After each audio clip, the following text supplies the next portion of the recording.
Imagine walking into any room, striking up a conversation with anyone, and leaving a lasting impression. Sounds like a superpower, right? Well, effective communication is exactly that, a superpower in our personal and professional lives. Yet, so many of us struggle with it, stumbling over our words, getting lost in our thoughts, or letting nerves get the best of us. But here's a little secret: great communicators aren't born, they're made. Did you know that fear of public speaking ranks higher than the fear of death for a lot of people? It's true. Jerry Seinfeld once joked that at a funeral, most people would rather be in the casket than giving the eulogy. But what if I told you that mastering the art of communication could be easier and more enjoyable than you ever imagined? In this video series, we're diving deep into Think Fast, Talk Smart communication techniques. From making unforgettable first impressions to mastering the art of storytelling, we'll uncover the secrets to captivating any audience. Whether you're looking to improve your small talk game, persuade with more power, or simply build confidence in your conversations, we've got you covered. With practical tips, easy to understand strategies, and real-life examples, we're going to transform the way you interact with the world. No more awkward silences. No more "I should have said" moments. It's time to unlock your communication potential and change your life in ways you never thought possible. Are you ready to embark on this journey? Let's dive in and discover together how to think fast, talk smart, and become the communicator you've always wanted to be. Chapter 1: The Power of First Impressions. First impressions are crucial. They say you never get a second chance to make a first impression, and it's true. Within the first 7 seconds of meeting, people form a solid impression of who you are. So, how do you ensure your first impression is a positive one? It starts with your appearance. Dress appropriately for the situation. You want to look put together and professional, but also like you belong. Next, your body language speaks volumes before you even say a word. Stand tall, smile, and make eye contact. This non-verbal communication signals confidence and openness. Speaking of openness, be mindful of your handshake. A firm handshake exudes confidence and establishes a connection. However, it's not just about how you present yourself physically. Your first words matter. Start with a polite greeting, and if possible, use the other person's name. It's the sweetest sound in any language for that person. Then, engage them with a thoughtful comment or question. This shows you're interested in them, not just in making an impression. Remember, people may forget what you said, but they'll never forget how you made them feel. Make them feel valued and respected. In our fast-paced world, your ability to think and talk smart from the get-go sets the tone for all your interactions. Whether it's in a job interview, a networking event, or a casual meeting, making a strong first impression opens the door to further communication. It's your first step towards building lasting relationships, both professionally and personally. Chapter 2: Mastering the Art of Small Talk. Small talk is an art. It's the bridge to deeper conversations and connections. Yet, many of us dread it, fearing awkward silences or mundane exchanges. The key to mastering small talk is to shift your perspective. See it not as a chore but as an opportunity to discover, connect, and even enjoy. Start with common ground. Weather, current events, or the setting you're in can be great conversation starters. But, go beyond the cliches. Share a little about yourself or offer a unique observation. This invites the other person to share too, creating a more engaging exchange. Questions are your best friend in small talk. Open-ended questions, those that can't be answered with a simple yes or no, encourage the other person to open up. Follow up their responses with related questions or comments to show you're actively listening and interested. This active engagement is key to making small talk feel meaningful. But remember, the goal isn't to dominate the conversation. It's about finding a balance between talking and listening. Be genuinely curious about the person you're speaking with. Everyone has a story to tell, and showing genuine interest can make even brief encounters memorable and enriching. Moreover, practice makes perfect. Engage in small talk whenever you get the chance. With practice, you'll find your rhythm and style. Small talk doesn't have to be superficial. It can be the doorway to deeper understanding and connections.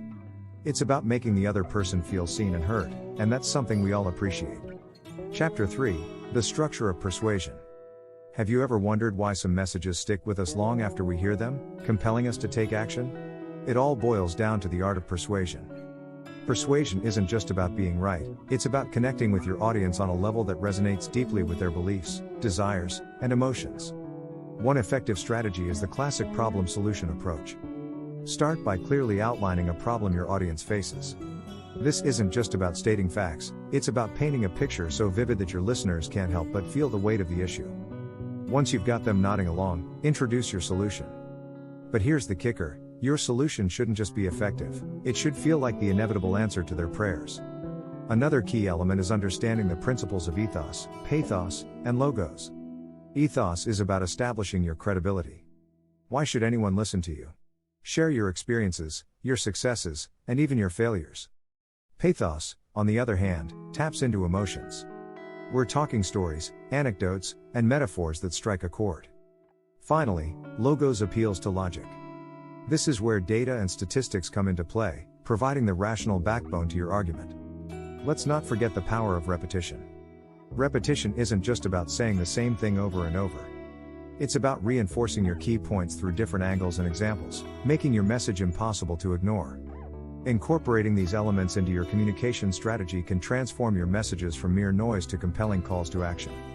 Remember, the goal is not to manipulate but to connect and persuade with integrity and purpose. Chapter 4: Active Listening. Listening is an art form that many of us think we're good at, but few truly master. Active listening is not just about hearing words, it's about fully engaging with the speaker, understanding their message, and responding thoughtfully. One of the first steps to becoming an active listener is to give your undivided attention. This means putting away distractions, making eye contact, and signaling your interest and engagement through nods and affirmative sounds. It's about being present in the conversation, both physically and mentally. Clarifying and summarizing what you've heard is crucial. It shows that you're not just listening but processing the information. Asking questions for clarification not only deepens your understanding but also encourages the speaker to explore their thoughts more deeply. It's a win-win.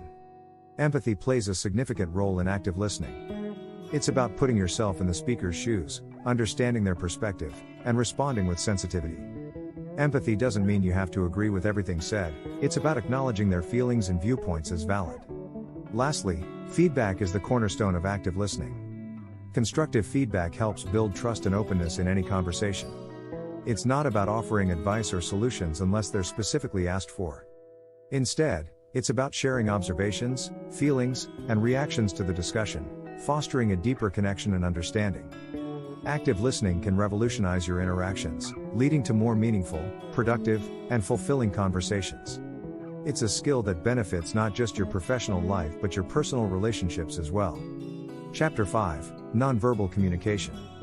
Ever heard the saying, "It's not what you say, but how you say it"? Well, in the realm of communication, your body speaks volumes before you even utter a word. Nonverbal communication, including your posture, facial expressions, and gestures, can enhance or undermine your message. Did you know that studies suggest over 50% of our communication is nonverbal? That's right, more than half of what we say is through our body language. First up, eye contact. It's a powerful tool that, when used correctly, can create a connection with your audience. Too little eye contact, and you might seem disinterested or, worse, untrustworthy. Too much, and you might come off as aggressive. The key? Aim for a balanced approach that feels natural and engaging. Next, consider your posture. Standing tall with your shoulders back and feet planted firmly on the ground doesn't just boost your confidence, it makes you appear more authoritative and credible. Slouching, on the other hand, can make you look unprepared or insecure. Facial expressions also play a critical role. A genuine smile can warm up your audience, making you seem friendly and approachable. But be mindful of your expressions, they should align with your message. Imagine discussing a serious topic with a constant grin on your face, it just doesn't match up. Finally, gestures can emphasize and clarify your points. Use them to add energy to your speech, but be wary of overdoing it. Too many gestures can be distracting, while too few can make you seem stiff. Find a balance that complements your words. Remember, mastering nonverbal communication doesn't happen overnight. It takes awareness and practice. Start by observing how others use body language, then practice in front of a mirror or record yourself to see how you come across. With time, you'll be able to use nonverbal cues to strengthen your communication, making your interactions more effective and impactful. Chapter 6: Handling Difficult Conversations. Facing a challenging conversation, whether at work or in personal life, can be daunting. Yet, it's a skill that can significantly improve your relationships and resolve conflicts effectively. The key to handling difficult conversations is preparation, empathy, and clarity. Begin by preparing yourself mentally and emotionally. Understand your goals for the conversation, what you hope to achieve, and what the best outcome looks like. It's also important to anticipate how the other person might react and plan how you'll address their concerns or objections. Empathy plays a crucial role in these discussions. Try to see the situation from the other person's perspective. Acknowledging their feelings and viewpoints can make them more receptive to your message. Use phrases like "I understand where you're coming from" to demonstrate empathy and open-mindedness. When initiating the conversation, be clear and direct about the topic, but also be compassionate. Avoid blame and focus on the issue at hand rather than personal attacks. For instance, instead of saying "you always submit your reports late," try "I've noticed the reports have been coming in late recently. Can we talk about what's going on?" Active listening is vital. Give the other person time to speak without interrupting, and respond to their points thoughtfully. This shows respect for their perspective and encourages a constructive dialogue.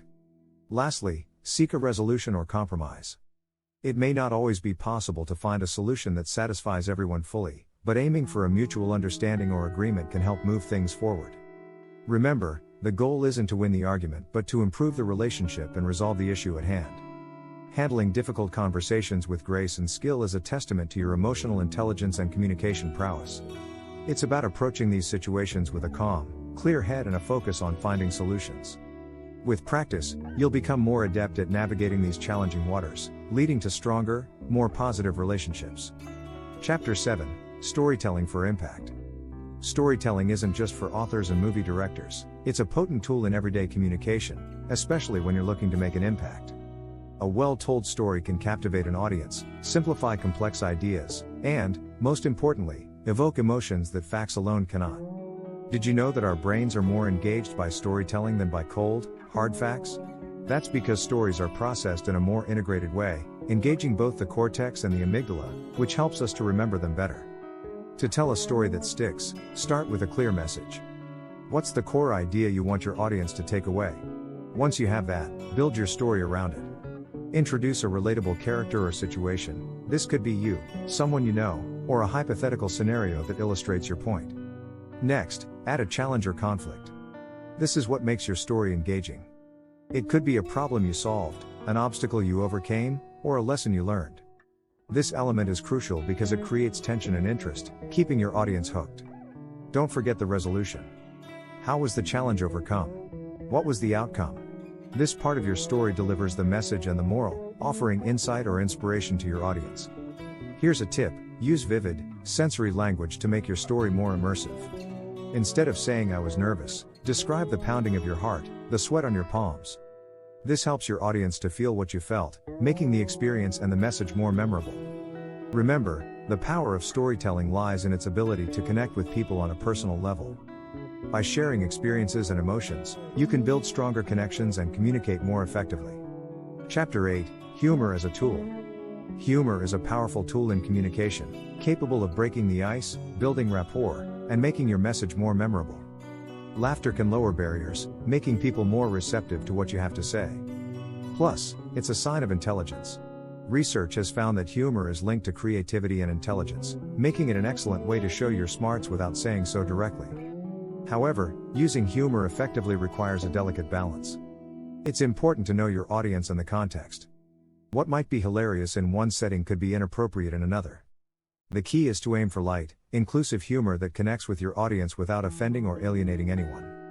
One way to incorporate humor is through relatable anecdotes or observations that tie back to your main message. These don't have to be knee slappers. Even a light chuckle can warm up your audience and make you more likable and approachable. Another technique is the use of playful language or wordplay. Puns, for instance, can be a fun way to lighten the mood, as long as they're not too forced. And don't underestimate the power of a well-timed quip or playful exaggeration to make a point more engaging. But here's an essential piece of advice: be authentic. If humor doesn't come naturally to you, don't force it. The aim is to enhance your communication, not to perform a stand-up routine. Your authenticity is what will truly connect with people. Incorporating humor into your communication can make the journey more enjoyable for you and your audience. It can help to break down walls, foster a sense of community, and make your message stick. So, next time you're preparing to speak, think about how a touch of humor might light up your message.